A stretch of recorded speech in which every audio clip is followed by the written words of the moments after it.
স্বামী আর স্ত্রী নুজহাতুল মাজালিসে ধৈর্যের বয়ানে একটা ঘটনা আছে, 2 মিনিট বলবো।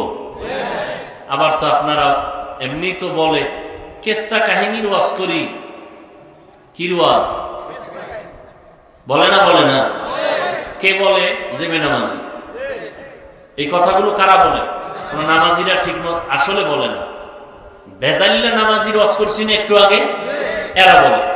আর বেনামাজিরই বলে কেচ্ছা কাহিনীর ওয়াজ করি।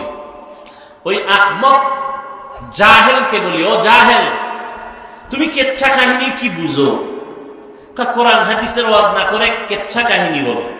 তুমি জানো কেচ্ছা কাহিনীর পৃথিবীতে শ্রেষ্ঠ কিতাব হলো কোরআন শরীফ? তোমার সেই ধারণাই নেই, তুমি তো মূর্খ। তোমার সে ধারণাই নেই পৃথিবীতে শ্রেষ্ঠ কিচ্ছা কাহিনীর কিতাবের নাম কোরআন, শ্রেষ্ঠ কিচ্ছা কাহিনীর কিতাবের নাম হাদিস শরীফ। এবার ওলামায়ে কেরাম আমাকে একটু সহযোগিতা করবেন, সাধারণ মানুষ বুঝুক, একটু সহযোগিতা যারা আলেম আছেন করবেন।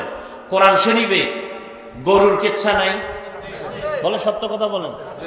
হাতির কেচ্ছা নাই? মশার কেচ্ছা, বাঘের কেচ্ছা আছে, সাপের কেচ্ছা আছে কোরআন শরীফে, মাছির কেচ্ছা আছে কোরআন শরীফে, বাঘের কেচ্ছা,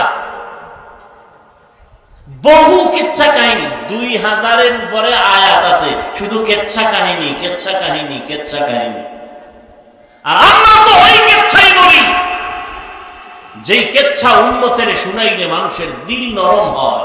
আমরা তো সোনা বন্ধের কেচ্ছা বলি না, আমরা তো ওই কেচ্ছা শুনাই যেই কেচ্ছা শুনে মানুষ নামাজি হয়। তোমার বিরোধিতায় কি হয়েছে? তোমার কপাল পুড়েছে, আর কিছুই হয়নি। কেন পুড়েছে?